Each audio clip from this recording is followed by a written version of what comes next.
Impemba and Andrew Cooper.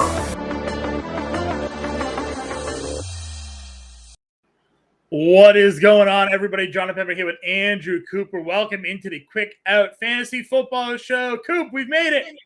Week one of the NFL season is just a day away. I mean, kickoff. I can't wait. I cannot wait. Chiefs, Lions, kicking us off. Week one, Thursday Night Football. It's time, dude. And I love all the shows leading up to this one, all the philosophy, all the speculating. But these shows from here on out for the rest of the season, every Wednesday, just hitting the slate, hitting the schedule, telling you who you can trust, who you can't trust. You know, prop bets we like, lines we like. This is my favorite. This is what it's all about, dude. This is real fantasy football. I know the speculation is fun, but now we're playing, and this is where leagues are won, really. After week one, after week two, the waiver wires, man, that's where you get guys like James Robinson. That's where you get the league winners, man. So I'm pumped. I'm fired up. Yeah, I am absolutely ready to go here. Again, week one, fantasy football, all the prep, everything that we've done here has been for this moment, right, Coop? Drafts have been happening. Some drafts still to come. Again, league kicks off tomorrow. We thought maybe we escaped some of the struggles of the injury bug here, Coop, but we have to kick off today's show with some news. Yeah, it's crazy, man, where usually it's earlier in the offseason, it's during preseason, it's during practices. First padded practice, people got, maybe you have like a lingering knee and it turns into something more serious. It's not that often that it's right before kickoff that we get something like this, but man, you got Cooper Kupp re-aggravating an injury, and they said he's day-to-day, but John, he flies out to Minnesota to see a specialist. Does that sound like a guy who's going to play this week? Not to me. Not to me. It doesn't sound like someone that's going to play. The fact that the latest reporting was that he was still in Minnesota. So, hopefully that we get some more updates there, but you have to assume at the very least that he is going to be missing week one of the NFL season. Now, again, he was a player. We talked about this on the Alarm Fantasy Football Show yesterday.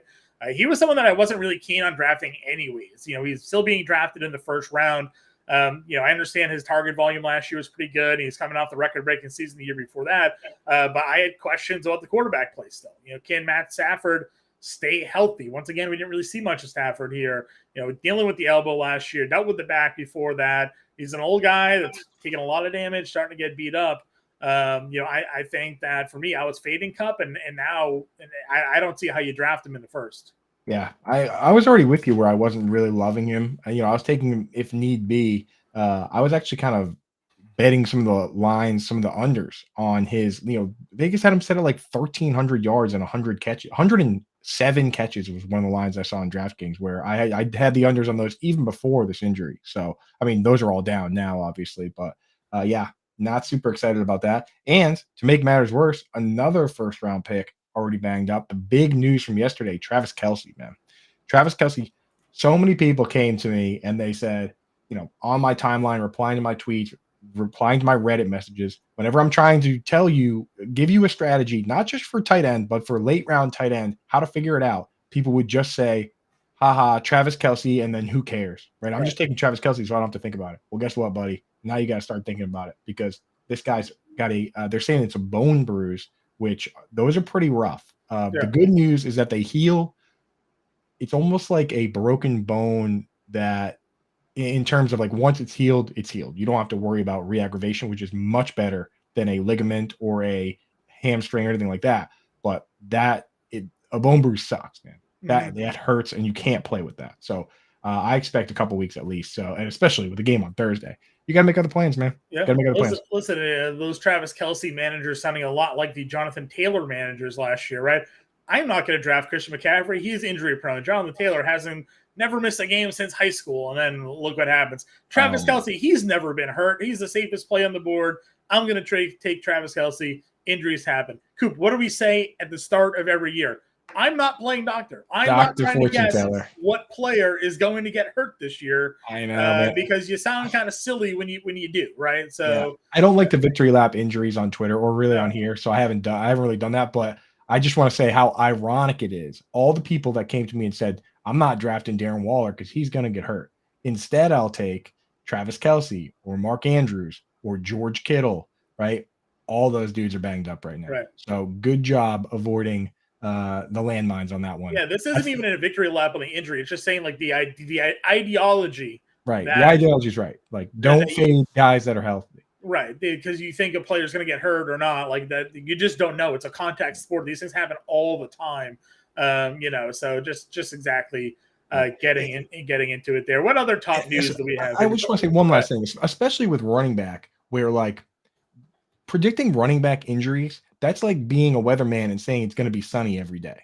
You know what I mean? Like the odds are in your favor. If you just say, oh yeah, this guy's going to hurt, the odds are that he's going to miss a game or two. Just like if you go out and say it's going to be sunny every day, you're going to be the best weatherman out there. But the reality is trying to pick individually where and when it's going to rain. That's the tough part, and it's not worth really doing. So that's why I just take the best possible guys.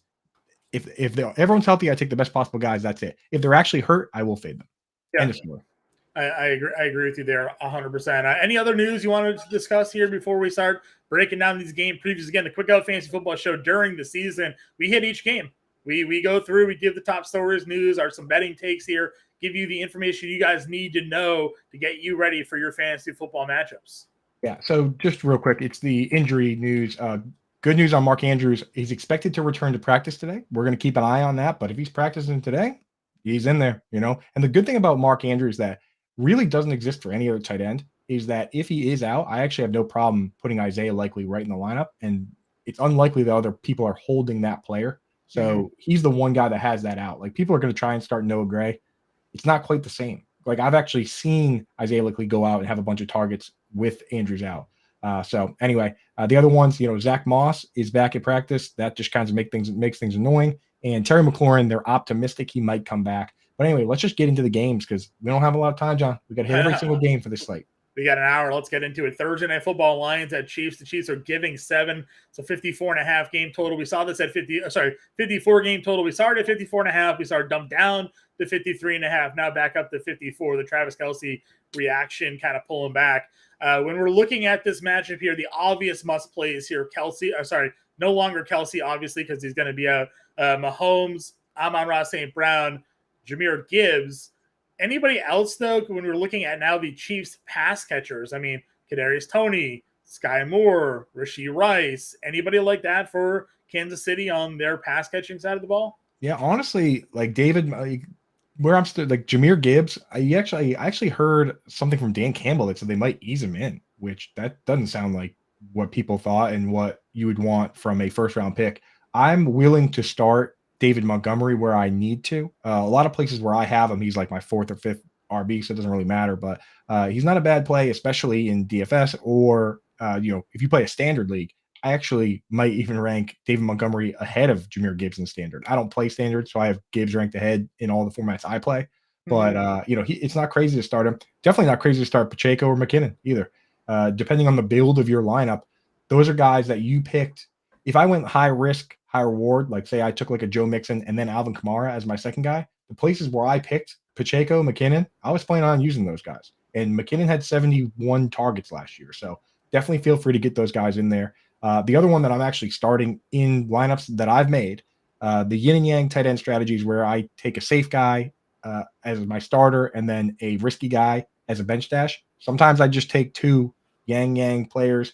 I have Dalton Kincaid and Sam Laporta. I'm ranking Laporta over Kincaid this week, just in a better matchup, shootout potential. So I'm starting Sam Laporta in a few spots. But beyond that, I might consider Sky Moore. Otherwise, I'm not really interested in playing that guessing game, John, with the Chiefs wide receivers. Would you start like a Marvin Jones or a Richie James or anybody in DFS? If you're doing just a DFS slate, it's going to be one of the biggest ones of the year, just this Thursday game.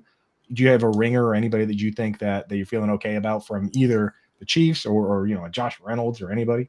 Yeah, I think Reynolds or Jones feels interesting because even though Kelce's not in the lineup here, you still have to think Kansas City's going to be putting some points on the board, which means you're going to be seeing the Lions have to throw. I know the Lions' plan of success in this game is going to try to be controlling the game on the ground and try to keep Mahomes off the field, but that only lasts for so long. And next thing you know, you're down a couple of scores and you have to throw. So I don't mind taking some darts on the wide receivers, especially in showdown slates like a Reynolds, who we saw last year have that success with Jared Goff. They have that chemistry going back to their Rams days. And then you have Marvin Jones, swinging back around with the Lions, after a couple of years of Jacksonville. So I don't mind either of those. When it comes to some props, though, I now I'm a little worried about the Jahmyr Gibbs news. I'm trying to see if I can find that quote because I loved his 3.5 receptions prop over on Underdog Fantasy. I was all over that one, thinking that this is going to be a game where Detroit's going to be playing from behind and utilizing Gibbs in that pass catching role. I felt like that was a pretty easy play.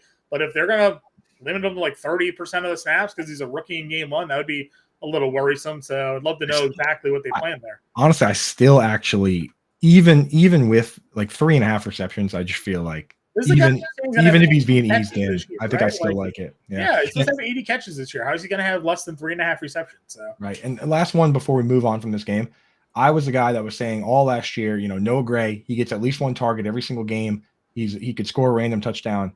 And I was saying, he's free. You could throw him in lineups randomly as a deep, deep dart throw all last year. In this particular game, I'm actually not starting Noah Gray because with the showdown slates, you don't have to start a tight end.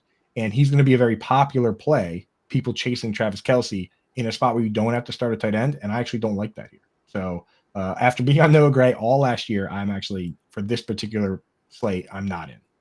Yeah, I agree with you.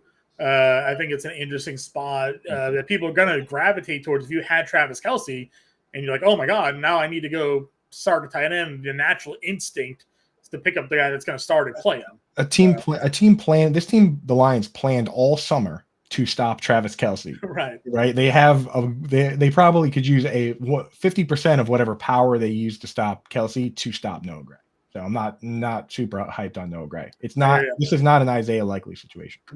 No, it is not. Let's move on to the 1 p.m. games now. Moving on over to Sunday. Panthers Falcons. I think one of the more interesting matchups here, just from a rookie standpoint, right? You have the rookie quarterback for the Panthers. You have obviously Bijan Robinson here. Excited to see how they perform in their opening week. Yeah, I mean, this is one where this is a fun one from not necessarily going out and starting people week one, but we're going to learn so much. I mean, the Panthers, they went out and got a new quarterback, new running back, 3 starting new wide receivers, and a new tight end. So we're going to learn a ton here, and it could be a huge opportunity, especially in shallow league, to grab somebody off waivers because we don't know who Bryce Young is going to like. What if he comes out and just throws 8 targets to Hayden Hurst, right? I mean, there's a world where, Jonathan Mingo is just awesome, right? Like we don't know what the situation is. I am starting Bijan. I'm starting Miles Sanders. I'm starting Drake London, and I'm starting Kyle Pitts, especially with how thin all of a sudden the tight end situation has got. I just can't imagine who you're going to start over Kyle Pitts in a situation like this. So there are must-start guys in this game. It's just there's so many guys that you can't start. John, before we move on from this game, if you had to pick a Panthers wide receiver out of DJ Chark, Adam Thielen, Jonathan Mingo, which one would you be most comfortable just putting right into a lineup? Probably Adam Thielen, I think. I think so too. Yeah, because I mean, like, go with the veteran. Yeah, go with the veteran and go with the guy who has the best chance to score a touchdown. In my opinion, I think Adam Thielen. There's a ability to create separation in the short part of the field. Some guys have it, like Jordy Nelson, and some guys like Julio Jones never really did. And Adam Thielen has it. So if I'm a rookie quarterback in that area of the field looking for somebody, that's the guy I'm going to. And if everybody's going to get 2, 3, 4 targets, touchdown is going to mean all the difference. So give me Thielen there too. Yeah, listen, I agree with you. Again, Falcons are giving 3 here as a home favorite, 42.5. The whole adage is, home teams give 3 points. So Vegas is basically looking at this as a push on a neutral field. I don't think this is a push, though. I think the Falcons win this game. So I'm not touching any of that, dude. I'm not touching any of it. Maybe the under. Maybe the under. If anything. The under, yeah. I just don't. Too much uncertainty for me. I'm trying to see if I can find a Bijan prop here on Underdog, but I'm not seeing it. So wanted to see what maybe they would have listed his yardage at, but I don't got it. I don't see them posting that anywhere. So we'll move on. We'll move on to the next game here on the board. Another one that likely a lopsided matchup here. Texans at Baltimore. Ravens are giving 9.5, a 44 and a 44 game total here. You have the Todd Monken offense making its debut and maybe one of its best matchups to put it on display all season against this Houston defense. Yeah, I think that this game right here, I'll say first and foremost, if there's two ways to play your pick'em league, right? You can play the take the best possible game every single week approach, or you can play the pick against the worst team approach, or you can do the get cute approach and look around and say, okay, what team can I pick here that I'm never going to use again and just try and get away with one? If you just want to pick the safest possible game, then you pick the Ravens at home against the Texans, right? Like I think this is the safest one here. So that's some advice there. If that's the way you play it, then this is the way to go. Can't hurt picking the Ravens versus the Texans. I think they should win this game handedly. Yeah. As far as fantasy goes, you're starting Lamar Jackson. If Mark Andrews is a go, you start him. If Mark Andrews is out, I'm willing to start Isaiah Likely in that spot. And people will be, if that does happen, I think people will be surprised at where I have Isaiah Likely. Super chalk DFS play, Isaiah Likely. Big chalk. Oh, big chalk DFS for sure. Maybe even anyway.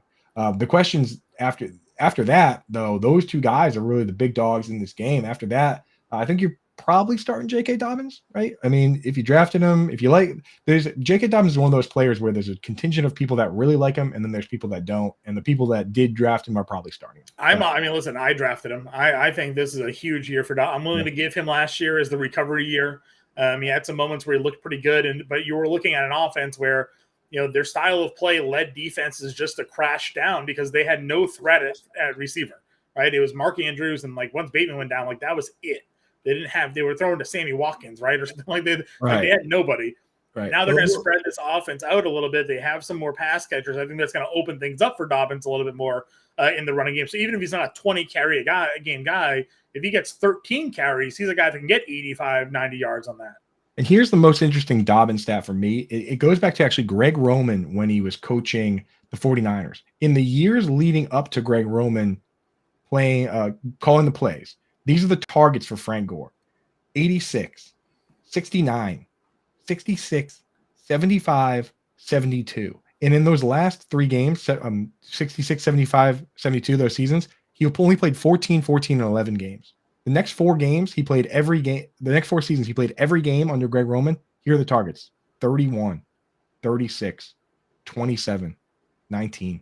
Greg Roman just did not throw to him. And the very next year when he went to the Colts, right back up to 58 targets. Mm-hmm. So Greg Roman doesn't like throwing to the running back. What if there's a world where Todd Monken comes in and says, hey, you know what? This playbook throws to the running back, and J.K. Dobbins, if you get J.K. Dobbins with his yards per carry, and now all of a sudden he's catching 30, 40 balls. Yeah.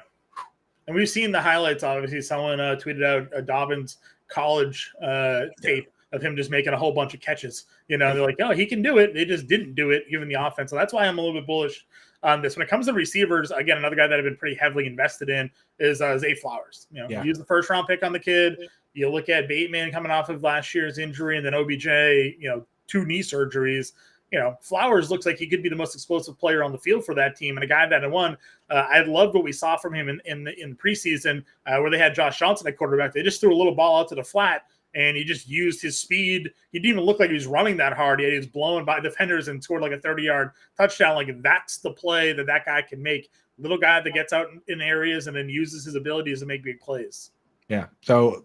And he's the only one that's really played this offseason. In preseason, no Mark Andrews, no Rashad Bateman, no Odell. I mean, he's looked good out there, and I'm willing to throw him right in there, honestly. I love the upside play. Maybe I had him ranked for redraft when all was said and done higher than any of the other rookies because he has the best opportunity. If you had to pick one of these Texans guys before we move on, the pass catchers, Dalton Schultz, obviously an option at tight end. Then you got Nico Collins, Robert Woods, John Mechie, maybe Tank Dell. Thoughts? Pass. Yeah, I know. Can I not? Can I just? You have to pick one for the DFSers of the world. Mechie, I guess. Maybe Tank Dell. They're probably both pretty cheap. Yeah. I kind of like Nico Collins, man. That offensive line for Houston is so bad. Stroud might get 6 sacks. Right? Might not actually throw one pass. Listen, we saw in week 1 preseason. I know it's week 1 preseason, but the Patriots were in the backfield almost immediately as the time the ball was snapped every single time. So I worry a little bit about that passing offense for Houston. I don't even see any upside in playing them in DFS this week. I don't think they score a touchdown. Target leader Devin Singletary. Yeah, I don't think the Texans score a touchdown this week. Wow, Um, that's it's not even crazy, honestly. I don't think they score. They're in Baltimore to open the. I don't think they score a touchdown. Yeah, it could happen. Bengals at Browns here. This is a good one. This I could like this one. maybe set the tone for the division. Bengals are giving 1 point as a home, as a road favorite, 47.5 game total here. Obviously, with the big news is, Joe Burrow. How healthy is he actually? Is that calf good to go? You have Watson making his season debut. Obviously, last year we know how he struggled in his initial performances there, but the rest of this team, they're back, they're healthy. I'd love to see how Nick Chubb is now utilized without Kareem Hunt kind of over his shoulder. But if the Browns go out there and win this game, the whole AFC North is now on notice because most people have Cincy as the runaway favorite in this one. Cleveland could be real if Deshaun Watson looks like the guy did 2 years ago, 3 years ago. I'll tell you what, John. You know me. I'm not the kind of guy that has action on every single game. I only bet the ones I really feel good about, and I actually like taking the Browns in this one. And Corey Parson, another guy, Better Sports Network here, he thinks that come kickoff, this one might get pushed all the way to a pick'em, or even where it flips and the Browns are actually the favorites. He thinks that the sharp money is going to be coming in on the Browns. So I'm in on just betting the Browns to win outright at home. I mean, it's not crazy. I've seen Deshaun Watson play at a high level for essentially his entire career outside of the short stint last year where he wasn't even allowed to be around the team. So, there's a world where this Browns team is actually very good. I know we've been saying that it's possible for years and years, but I mean, it is possible. And I'll tell you what, of the games on this slate, this game might have the most must-start players of any game. We're talking you're starting Burrow, you're starting Watson, you're starting Jamar Chase, you're starting T. Higgins, you're starting Amari Cooper, you're starting Nick Chubb, you're starting Joe Mixon. Where you drafted David Njoku, you're starting David Njoku. So like crazy. And I mean and DFS, you're probably playing Elijah Moore. Right. Just load the whole thing up, dude. Elijah Moore, Donovan Peoples-Jones and Tyler Boyd. Nah. And I'm not starting Irv Smith anywhere. It's just too, you're just chasing touchdowns. And if you really want to win big money, it's what is Irv Smith really? The upside for him is that he catches 2 touchdown passes, but he's not going to have 100 yards or he's not going to just go crazy. I mean, unless he takes one. I mean, he obviously has the athletic ability to catch a ball and get a blocker. And he's fast, right? He's an athletic tight end. So, but you're looking for the best. I think we saw that against Philadelphia last year. I think it was for when he was in Minnesota. He caught a big touchdown because he took it to the house himself. So, right. It's very, very hard to peg the right time that Irv Smith's going to do anything. Yeah. Before we move on, I'll tell you what. And David Njoku, and my tight end DFS article will come out tomorrow with all my picks. But here's a free one for everybody. David Njoku. I love the idea of him going up against the Bengals defense that lost both their starting safeties in free agency. Both Jesse Bates and Von Bell gone. They had to bring new guys in. If he gets 1 or 2 down the seam at his price on DraftKings, it's like $4,200. Easy money. So Njoku, I'm gonna have some Njoku lineups for sure. I already do. Yeah, I agree with you 100%. Next game on the board, Jacksonville versus the Colts here. 3.5 point road favorites is the Jacksonville Jaguars. 43.5 game total. This is another team that I've been pretty heavily invested in on the Jacksonville side. Love myself some Trevor Lawrence, Calvin Ridley, 2 guys that I've been looking to get as much as I can. Just got them in auction leagues last night. I've been taking them in redraft. Calvin Ridley was a flag plant for me this year as well in the flag pant series and show that we did. So, yes, I am a big fan of what Jacksonville can do, but obviously, all the lights can be on what exactly is Anthony Richardson as a prospect at the quarterback position for both fantasy and reality. Yeah, I'm trying not to start Anthony Richardson where I have him. So, in fact, that league I talked about where I have Dalton Kincaid and Sam Laporta. I have Anthony Richardson and Jared Goff, and I drafted Richardson before Goff, but I'm starting Goff. I'm starting Laporta. Mm-hmm. So I just want to see one game at least with Anthony Richardson. If he goes crazy, then I'm not going to be upset about it because I can start him for 16 more weeks. You know what I mean? Like I'll be fired up. Like that's the thing about it is that people worry about the one game there. What'd be worse is if he just stinks and I wasted a draft pick. So I'll happily root for him on my bench. I'll throw him in a DFS lineup and hedge my bets. Sure. But yeah, we're starting Trevor Lawrence. We're starting Calvin Ridley. I'm starting Christian Kirk is probably right on the line there. Full PPR, of course, makes it easier, but he's one of those guys that, depending whether he's your wide receiver 3 or 4, you don't have to start him, but I feel good about it. Michael Pittman is a guy that where I drafted him, I'm throwing him in there. Travis Etienne, you're starting. Evan Ingram, you're starting because again, who else you going to start? And then after that, we get into the range of, do you feel the need to start a Colts running back? Zach Moss is now back at practice, which really throws a wrench in the whole thing. I was considering I got to move Deion Jackson right after the show. I got to move him down in the rankings now that Zach Moss is practicing. But a guy like Alec Pierce or Zay Jones, John, is that too fringe for you to start? I actually really like Alec Pierce. I think if you're looking at this offense, and they're gonna have to throw at least a little bit here. Pittman's the obvious one, but I mean, there's a lot to like about Alec Pierce. I like the routes, the style of routes that he runs. I think he is athletic. He can make some plays. Feels like a guy that could be a safety valve for Richardson here in this offense, as well as a guy that kind of just settles down and makes the easy throw and can just get those targets and reception. So I do like Alec Pierce. I know he's had some drops issues, and that's why some people are down on him. And then they dropped Josh Downs, which some people kind of think is maybe a repetitive player in terms of like where they're going to line up and routes run. But I'd be willing to give Pierce the nod here.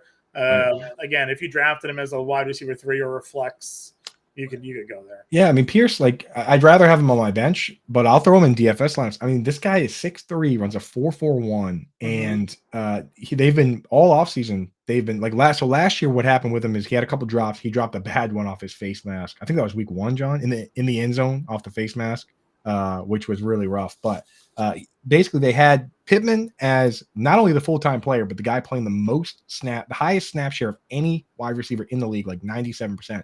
And then Paris Campbell was the full-time guy playing in the slot and moving outside. Now that Campbell's gone, Pierce has been in that role, and they held both Pittman and Pierce out. When the starters were out, they held them both out, and Josh Downs had to play. These other guys had to play. So I'm feeling pretty good about Alec Pierce potentially having an 80-90% snap share, which with his size and speed, who knows, right? Yeah, no, he's a guy that I've taken at the end of drafts in a lot of leagues, just kind of rising up my own personal draft board because I just like the prospective profile of the guy that has already played in the NFL too. That's another thing. Like some of these rookies, some guys do need a time to adjust and figure it out, and Pierce already has that under his belt. So I could see him leaning with Richardson a little bit for sure. Bucks Vikings next game here. Vikings are giving 6.5, which honestly feels a little bit too low for me. 45.5 game total. We got Jefferson, Hawkinson, obviously the top 2 guys. Jordan Addison is obviously a super intriguing prospect. How quickly does he get involved? And that's the question that you've been wondering all season. Who is the number 2 target in Minnesota? Yeah, I mean, the thing is, the reason that I still liked Hawk, and I basically advised people out there, if you are looking for the safest possible tight end from that group, go with Hawkinson, because that team, they went out, they got Josh Oliver, and they paid him a lot of money. Like, he is the second highest paid free agent tight end. And they also have CJ Ham still. So I think that because they're going to use the second tight end, because they're going to use the fullback, it's going to highly consolidate targets among the top 3 targets. If he's a top 2 target, he has upside to be a top 3 tight end in fantasy football. But if he's the 3rd target on the team, he's still going to be 5, 6, 7, somewhere in that range. So he's very, very safe. That's why you went with Hawk. If you wanted to go high risk, high reward, you go with Waller and just hope he leads the team in targets. But I mean, if you're already there, like now we're talking, when we do these shows, we're talking people that have already drafted their teams, right? We're ready to rock and roll. And if you have JJ, you start him. If you have Hawk, you start him. If you have Godwin, you start him. Mike Evans, you start him. Unless they're somehow your 4th and 5th wide receiver, in which case, congratulations. But you drafted those guys to start them. The questions are Rashad White, Alexander Madison. Do you start those guys, John? If you had to start one of those 2 guys, which one would you like better? Probably Madison. Yeah, I think so too. It's kind of tough though. We did get good news on the Rashad White front lately that the David Canales, the offensive coordinator, came out and he goes, "This isn't like the Cowboys." I think referring to, I don't know for sure, but I think he was referring to what it was like last year with Zeke Elliott and Tony Pollard. Sure. Basically saying this isn't like the Cowboys where it's a 1A, 1B. We have a 1 in Rashad White and then a bunch of guys that will help fill in. Well, you know what happens is that fantasy Twitter is all in on Sean Tucker now. So everybody, all you see on your timeline, everybody's looking for analysis is like, oh, don't forget this sleeper Sean Tucker, because he had a good rep in shorts during training camp. And Rashad White, like, no, it's clearly me. Did you not see me catch like 60 passes as a rookie last year? Like, what are we talking about? So that's what I'm saying. And I love when the coordinator comes out and says that too. He says, hey, by yeah. the way, right? Yeah. By the way, This guy played over Leonard Fournette in a Tom Brady offense. I promise you it's Rashad White. And when he says that, it's so funny. When he says that, you look back and you say, yeah, sure. Like, of course you give Sean Tucker was named the second running back. So of course you want to have him take a couple handoffs with the first team in case something happens, right? You take a couple handoffs. That doesn't mean that he's going to get handoffs during the game. That means that he might need to play with that team if something happens to the starter. So in this case, luckily for us, before the start of the season, they came out and told us. Which you know how many carries a game Alexander Madison was getting behind Dalvin Cook? It was like 3. Could very well be that case, So for me, it's just more so. I think in this spot at least, I think Minnesota has more opportunities to score. Right. You cut away your pride, which makes me feel better. I like that. Exactly. So moving on, next game here, Titans Saints. Saints are given 4 to 41.5 game total. Not great here. Derrick Henry, Chris Olave, the top stars, we'll say. Obviously, Derek Carr making his debut here. DeAndre Hopkins making his debut for the Titans. Jamal Williams going to be filling in for Alvin Kamara. The question is, it's been very difficult to run against New Orleans now for it feels like a decade. If you have Derrick Henry, you have to play him. But do you feel confident in playing Derrick Henry this week? Yeah, it's tough, man, because they got some great players. Demario Davis. So Demario Davis, him and so there's not only Derrick Henry. I'm also a Chig Okonkwo fan, but I have Chig in my weekly rankings pretty low, and I'm not going to use him in DFS because not only Demario Davis, but the Honey Badger over there. People forget Tyrann Mathieu over there, and those guys make it real tough over the middle of the field for pass catchers. It doesn't, Derrick Henry doesn't really catch many passes anyway, but it's just not going to be easy for Chig. I don't really like the matchup for them, but I mean, Derrick Henry's a guy you start, but maybe you don't play him in DFS. That's the way I look at that. Or you play him as a contrarian play because I don't think many people will be in on him. Now it's Derrick Henry. He's likely to go for 99 yards on a stiff arm touchdown as anybody in the league. So I think in week 1 though, it's hard to go with the contrarians. I think there's not enough people thinking the way you're thinking, John. Yeah, if you're free maxing, I would have Derrick Henry in 1 probably. There's too many casual gamers that are just thinking Derrick Henry, and that's their analysis. So I think that's a tough one in this one. Chris Olave, you obviously start. DeAndre Hopkins, I mean, I'm starting where I got him, and you know me, Joe. I'm all in on Michael Thomas, and Michael Thomas is all in on Michael Thomas. I mean, I've been seeing, the articles coming out on him. Just the other day in practice, he went out and had 10 receptions in 7-on-7s and 11-on-11s. They said he dominated practice. He just came out and said that, he doesn't care what anyone says. All he cares about is being better than the guy across from him. And then he had the classic like Denny Carter style cryptic wide receiver tweet just today, John. Yeah. Not certain. Did you see that one? No, I didn't, but I'm not surprised. It's let's see, can't guard Mike is his name on there, right? He had the tweet. The most recent tweet was a picture of him with a visor on, and it says "Revenge: How I Show My Anger. My facial expression ain't changing," with the ninja emoji. So Michael Thomas, the man had 3 touchdowns in 3 games last year. It's health. Can he stay healthy? And if he does, maybe we get 900 to 1,000 yards out of him, which would really change the dynamic of that offense and make Derek Carr, who you and I have been big fans of, given where he's coming off the boards in ADPs, huge value. If now he's going to have a fully healthy Michael Thomas for a year and Chris Olave to throw the football too, I mean, that's a pretty dangerous looking offense there for the Saints. If that ends up holding true, if he gets hurt again, now you're looking at Chris Olave and then Juwan Johnson, Rashid Shaheed, like nothing special there as wide receiver twos. A core of my DFS lineups is Michael Thomas.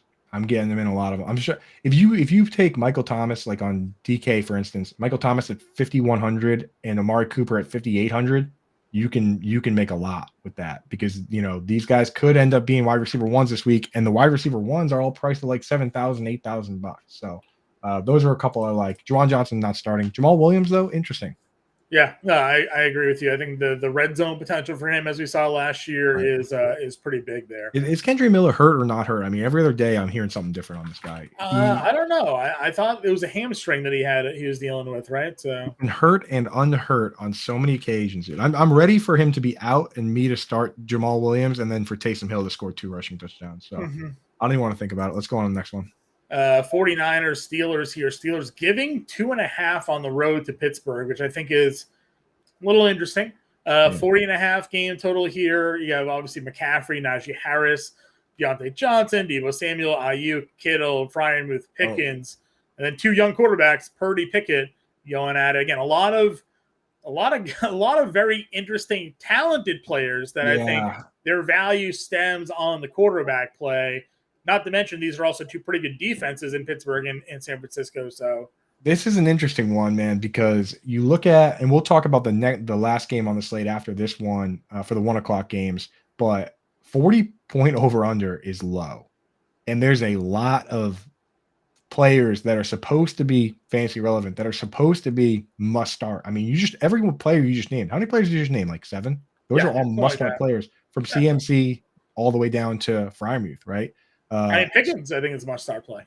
I mean, see, that's the thing is like, I don't know. Pickens and Deontay Johnson were getting taken at the same time in ADP. So if you took Pickens, if you took Deontay Johnson, you took Pickens, you're playing them both. You're not just picking one or the other. So I'm starting Deontay Johnson for sure because I'm following the targets. Pickens, to me, like when I do my drafts, I'm drafting for upside. And then when it comes to starting my lineup, I go for the weekly matchups. That's why I'm willing to draft Dalton Kincaid first or Anthony Richardson first, but start a different player. So I don't know. I would double check on some of these guys. Well, for me, it's just where you think about, you're not your roster specifically, but if you're somebody that drafted a wide receiver and where at wide receiver 30, like you're playing, you don't have any. You drafted George Pickens to play George Pickens every week. That's right. Well, your bench. That's what my advice would be. Let's see who you got. Right. If you don't feel strongly between your wide receiver 3 and your wide receiver 4, just know that the people that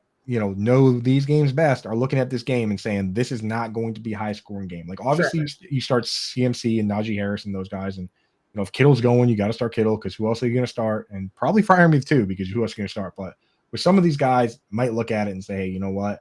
Maybe I'll chase upside elsewhere. So just keep that in mind. But you're right, John. People that started George Pickens did it because they believe in George Pickens. And maybe what those folks should be doing is, hey, sprinkle a little money on the over on this game. If you look at all these fancy relevant assets and you think this is going to be that kind of game, then 40.5 is not. It could still be an under, and Pickens can go 60 and a touchdown, right? Like yes. So which would pay off his tag. So that's the thing is that you got to look at it this way. If Pickens there's only going to be so many touchdowns in this game if Vegas is right. So if Pickens is scoring one, and it feels like Pickens is the most likely to score a touchdown of the Steelers to me. Now he is the contested catch guy, so that definitely helps him out. Of either of these quarterbacks, if you had to pick one to start in this game, will you start Kenny Pickett or Brock Purdy? I'm going to start Kenny Pickett. Okay. Again, one was a first-round pick, one was the last pick in the draft. I understand that they end up having 2 completely different rookie seasons, but I think this is going to be a tough spot for Purdy going into Pittsburgh. Pittsburgh defense is pretty solid. You look at the Pittsburgh home road splits, that defense the last couple of years, their defense at home has been very good. Sack-wise, they get after the quarterback. They have Watt. So I'm going to go Pickett here in this spot over Purdy if I had to pick one. Obviously, I'm a little worried about both guys, but I am more bullish on Pickett, I think, than Purdy this year. Yeah, one last question on this one before we move on. So I actually do like the Steelers here. If I want to lay the money, if I want to take the Steelers here, do I bet the money line or do I take the 2.5 points? What would you do in that situation, John? We're looking at let's see, I'll pull it up here. I mean, probably the monty line. I mean, it is a field goal. So if you take this 2.5, it's -110. If you take the money line, it's plus 120. Yeah, I mean, I guess take the point. I guess I'd take the points. Right? Actually, I get plus 120. Actually, it's probably worth taking the points. Yeah, I would agree with you. If it was maybe 140, I would go the other way. But 120, I'd take the points. Cardinals versus Washington here. I've said this a lot. You don't even have on our show prep sheet anybody listed for playable players. Washington is giving 6 though. This is a 39.5 game total. Again, I think more so because I don't think Cardinals are going to score or have score many points in this game here. I do think this is probably the only time that you can play some Washington players. I do like Jahan Dotson. We'll see if McLaurin plays. I think Sam Howell is a viable play this week against the Cardinals, especially in DFS where he's $4,900. Brian Robinson feels pretty good here against Arizona. Yeah. Again, Arizona trade away Isaiah Simmons. They lost Chandler Jones to the Raiders in the offseason. Like, they lost some big defensive pieces. Even though Isaiah Simmons had a down year, the athletic profile and his ability to cover tight ends was pretty there. And Chandler Jones has been, I think, he leads the league in total sacks over the last 5 years. He's gone now. So I do think there's some viable Washington plays here. And I mean, Washington defense feels good. Yeah, Commanders defense is must start in all formats, DFS and regular formats. With Terry McLaurin out, I'm not sure there's, Brian Robinson and James Conner, those guys, of course, are, if you're in a deep league and you need them, you already know that, right? Like, where you need these guys. You're not going to go and put you're going to put Brian Robinson in over Najee Harris or somebody else that you had slated in there. So that's why, for me, I'm just looking, I'm like, is there a must start here? And here's the concern I have for the last two games we talked about, both the Saints game, the Titans Saints, and the 49ers Steelers. Those games are set at 40 and a half. This game set at 39 and a half. So they look at that 49ers Steelers game and they look at this game and they believe there's going to be one more point scored. I don't know, man. I don't love it for DFS, that's for sure. But you start your guys, we got to start your guys. But I'm just saying, keep that in mind that they expect this game, which is supposed to be very bad, they're expecting just as many points in those other games. Right. 40.5. That's if the score is 21-24, that blows that out of the water. You know what I mean? That's how low. I can see this being a 24-7 game.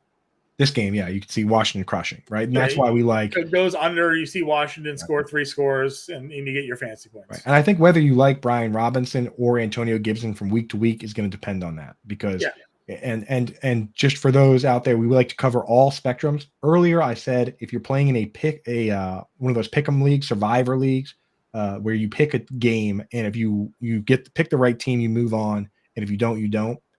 If you want to get cute, this is the game to pick. You pick Washington. Their schedule, John, how bad is their schedule? It's like terrible, right? Like, when are you going to use Washington again? So if you want to get cute, you use Washington here against the Cardinals and hope you get away with it. If you want to be as safe as possible, you pick the Ravens over the Texans, right, John?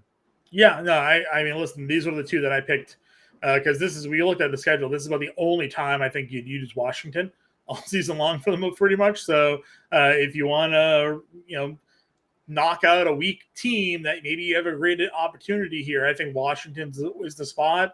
Baltimore is probably going to be the chalk of the week for those survivor picks, and obviously, those who don't want to risk getting knocked out of their survivor pool in week 1. But I just don't see how Arizona comes on the road in week 1. Again, it's the 39 game total, but Washington is almost a touchdown favorite. So that right there tells you, I think, the story of this one. So give me Washington here in a survivor pool, and I do think I would play the Washington side of this game. We don't even know what the quarterback's going to be for the Cardinals. James Conner could be a play from a volume standpoint and a check down standpoint too. I think that there's some potential for him because they do throw him the football, and I think you could see whoever the quarterback is throw him the football in this game as check down. So he would be the only one on the Cardinal side that I would play. Now, but before we move on to the 4:00 games, I will say I'm very interested to see who gets the targets. I don't think Zach Ertz is going to play, so I want to see, are we going to get a potentially viable, even just a DFS play out of Rondale Moore, Mike Wilson, or Trey McBride? And I have a lot of Michael Wilson, the rookie for the Cardinals, so he's the one I'm rooting for. But again, after this week, we go back and look at the data, and I will, in my snap count articles and everything we do, I'll unbiasedly report on who I believe will be the guy. But I'll tell you right now, I'm fantasy wishing it to be Michael Wilson. Sure. Moving on over now, you said the 4:00 games, Packers, Bears. Bears are given 2.5, 44.5 game total. Obviously, the Jordan Love era begins here with Green Bay. Justin Fields, can he repeat and even advance what we saw from him last year now that they got him DJ Moore?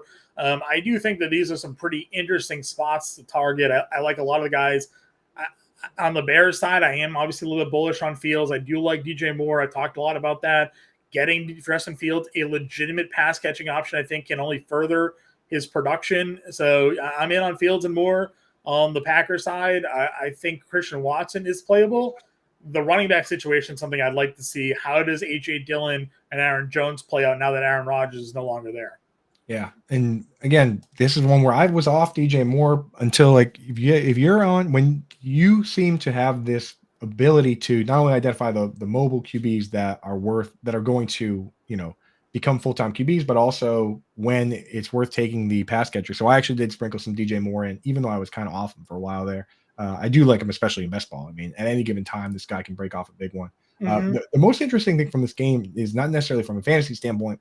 It's from when I look at the line, like, isn't this supposed to be? There's all the hoopla about Justin Fields and the changing of the guard and Aaron Rodgers being gone. Isn't this supposed to be the Bears like glow up era? They're not even getting the full 3 points at home, John. Right.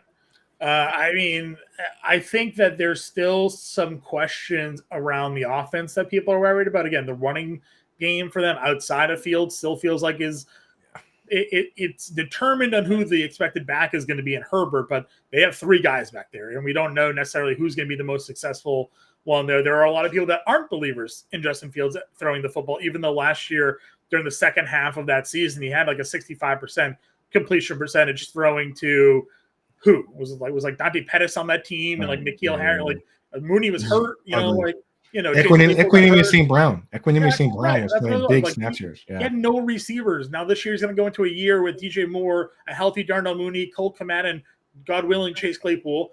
And it just really boosts up his pass catchers here, guys that can separate, that can make catches and help him out. Again, last year Jalen Hurts wasn't the most accurate passer, but what did he have? He had ridiculous receivers in A.J. Brown and Devonta Smith that helped him out. And I think that DJ Moore can help him out. So, I think that's interesting. I'm willing to see what Love and Watson can be here because I do have shares of Watson where he's gone in drafts. And I think that if he can stay healthy, he's a big playmaker that can be a fantasy player for sure. Yeah, Chase Claypool, I don't know what's going on with him, man. He's been questionable all preseason. Just crazy. So, I mean, maybe Darnell Mooney in a lineup. We got a question real quick in the chat. Ryan B wants to know, start 2 RBs, Dalvin Cook, James Cook, Javonte Williams, Cam Akers. That's kind of a spicy one. I'm trying to avoid Dalvin Cook if I can. I actually might start James Cook and Cam Akers. What do you think, John? I'm actually going with the last that he listed, Javonte Williams and Cam Akers. Javonte Williams scares me, man. He shouldn't. He had 5 catches in the preseason game that he played. So that's what I was saying. I drafted the day after that. I went and drafted him in a league, and now I'm seeing too much. What have we talked about here? What is it that we've been on the field matters more than what people are saying. Not only that, Joe Lombardi. The Joe Lombardi offense throws to the running back. But we're talking. I mean, for season long, I'm liking it, but for week 1. Why? He's going to go out there. He's going to play. They've already said he's going to play. It's the Raiders. Like, I trust Javonte Williams and Cam Akers there over Dalvin Cook, who's barely played this entire preseason due to the shoulder. I like James Cook a lot. Tough you can talk me into James Cook over one of the two, but I think week 1, no Cooper Kupp. You're going to have Cam Akers against Seattle, who ran for over 100 yards in the week 18 against them. And I am, for fantasy points, Javonte Williams is going to get his fantasy points, whether rushing or in the receiving game, and he probably scores a touchdown in this game. Well, there you have it, Ryan. You got to wake up Sunday morning, take a sip of that coffee and you got to decide if you want Kahlua in your coffee with James Cook, Kahlua in your coffee with Javonte Williams and Cam Akers, or if you just want to play it safe with James Cook and Cam Akers. But I don't know. Javonte's definitely the upside play. I will say that, but he's also, we know the floor of guys that are coming in and, are being. So I would agree with you if he wasn't already playing in the preseason. I know. I'm telling you, if he wasn't playing in the preseason, J.K. Dobbins didn't play in the preseason. Breece Hall hasn't played in the preseason. These guys who aren't playing, then I'm worried. But he's out there. He's been out there for the very coming off shoulder surgery too, so he's not completely free. And he's had 19 shoulder surgeries. I was gonna say a guy with his history of shoulder injuries. Right. So I'm just saying that if Javonte Williams plays 12 snaps in a preseason game, don't be surprised if he plays 12 snaps in this game, and maybe he gets 5 targets. I hope he plays more than that. Okay, we got a couple minutes left. Let's kind of burn through this a little quickly. Yeah. Devontae Adams in or out? In everywhere. Have to be in, right? So Raiders, Broncos, Adams, Jacobs are in everywhere, and Cortland Sutton also everywhere. Everyone else, I'm scared. Even Dulcich. I'd rather see one. I like Marvin Mims if Judy's out. DFS for sure. Yeah. He's free. He's like $3,000. That's what I'm saying. I think he plays with no Judy, and then obviously Jacoby Myers. I think is pretty interesting as well. Right. Dolphins Chargers here. Chargers giving 2.5. It's a 50.5 game total. You start the quarterbacks: Eckler, Tyreek. I mean, this is an all-star game. You play everybody, right? Everybody. Nobody you're sitting. Jalen Waddle, just monitor Jalen Waddle, make sure he's a full go. But I think he's set to be. So you start Herbert, Tua, Eckler, Tyreek, Keenan Allen, Mike Williams, Jalen Waddle, and I'm starting Raheem Mostert like all over the place. Yeah. What if Devin A-Chain is healthy for this one? Dude, I don't care. I mean, would you play? No, would you have any interest? I mean, they're use 2 running backs. So. DFS, I think, is where you go with that. Okay. Yeah, because the fact that he's now been cleared all of a sudden, right, and Wilson's on IR, it's like, oh, Devin A-Chain might actually get a role right away in week 1. So. Exactly. I'm not starting Gerald Everett. I'm not starting Quentin Johnston, so don't worry about those guys. Eagle Patriots here. Patriots given 45.5. We can't play Tom Brady, even though he'll be in the stadium. Jalen Hurts, A.J. Brown, Devonta Smith. Good for you here. Yeah, and Dallas Goedert too. I mean, there's again with the tight end landscape the way it is, you feel pretty good about having Dallas Goedert. Kyle Ducker has been a pretty good cover guy for tight ends. I don't like any on the Patriots offense. I don't think I. No. I mean, you drafted Ramondre Stevenson, you have to play him, but you didn't draft anybody else in New England high enough that they're a must play. Yeah. So if you're in a league with a ton of wide receiver spots and flexes, maybe you start Juju, but like Juju is not a guy you start in DFS. Listen, I hope I'm wrong. We're Patriots fans. I hope I'm wrong. I also think this is a very interesting week to figure out the Eagles running back situation. Yeah. I'm not going to try and guess it. So I like Kenneth Gainwell, but I'm not going to try and guess. So I don't like starting him, but I would like to see what happens. I like to see what happens. Exactly. Rams, Seahawks given 5.5, 47.5 game total here. Metcalf, Lockett locks in. JSN, maybe he plays. Love Cam Akers, definitely a start for me. Yeah. Want to see what happens with the running back situation. Kenneth Walker versus Zach Charbonnet, how they roll it out. I think Kenneth Walker is a must start where you drafted him. You find I just have a hard time thinking. I don't really draft Kenneth Walker much, but where he's going, it's like you said, John, if you drafted him, you're putting him in. If you're not putting him at RB2, you're putting him at flex. Right. I mean, especially in the matchup versus this Rams team that, geez, I don't know what it's going to be. Could be pretty bad. And also, if you went yin and yang tight end, Tyler Higbee, even though I don't like him in a vacuum, football's not played in a vacuum, so should be fairly safe. Puka Nacua in a DFS lineup. In a DFS lineup for sure. Sunday Night Football, Cowboys, Giants here. Cowboys are giving 3 as a road favorite. 47 game total here. Darren Waller's debut with the Giants. Of course, we know Cowboys here. Tony Pollard, CeeDee Lamb leading the way. Thoughts? Start them all. Start Dak, start Lamb, start Pollard, start Barkley, start Waller, start Daniel Jones if you have to. Yeah. Brandon Cooks, all systems go. Love Brandon Cooks here. I also love Jalen Hyatt. Again, I want to see who breaks out of this wide receiver group from the Giants here. No Waller's going to be locked in, but someone's going to break out as that number 1 wide receiver. Jalen Hyatt showdown slate. I could see him. If anyone's going to have a 60-yard touchdown, it will be Jalen Hyatt. Jalen Tolbert, not for me. Do you like Jalen Tolbert? No, and don't start Jake Ferguson. I'm good. All set on all that. Yeah, play Brandon Cooks. 2 wide receiver sets in that offense. Gallup's still there too, so he'll play over Tolbert. Monday night, wrap it up, John. Under the lights in New York City on 9/11. Aaron Rodgers coming to town. Start the flyovers, baby. Bills Jets. Bills are giving a point, which seems interesting. Yeah. Over under is 46 here. You have the Aaron Rodgers debut. Break it down for me, Coop. Where are we going? Starting Allen, starting Diggs, starting Garrett Wilson. After that, not many must starts. I'll tell you this: don't start Tyler Conklin under any circumstances. He in 3 games against this team when Matt Milano and Jordan Poyer are healthy. 2 of those games he had 1 catch for 7 yards in each of the games. Like it's just Tyler Conklin's out. Gabe Davis, Dalton Kincaid, take stabs on them if you want in DFS. Kincaid, you might have to start in some spots. Kincaid should be on waivers in no leagues. And if you got all these guys with injuries, get him in there, right? So Kincaid is worth a stab. Gabe Davis worth a stab. Allen Lazard chasing touchdowns. But besides that, there's not a lot of must starts. And I'm trying to avoid the running backs if I can, John. I don't know. Breece Hall or Dalvin Cook. Who do you like better? Dalvin Cook. Cook. Okay. Yeah, that's where I'm going because Aaron Rodgers brought him here. That's my take. Aaron Rodgers wanted Dalvin Cook. We'll be interested to see how it breaks out. Also, I bet the Bills here. The Jets defense is coming out there saying that they're going to be like the 86 Bears. They're saying they're going to be the best defense of all time here. The Bills are definitely. I'm betting the Bills -1 in this game. Hey, everybody, if you enjoyed the show, my lineups, my week 1 rankings are all available on Fantasy Alarm right now for Fantasy Alarm members. They will be updated routinely. I'm going to move Deion Jackson down right after the show. So go get that All Pro membership. It's 40% off for the annual right now. Get in there, and you'll have my lineup, all my stuff every single week. Watch the show, or you just pull it right from the website.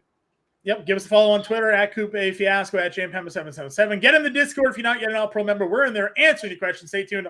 Alarm Fantasy Football coming up next.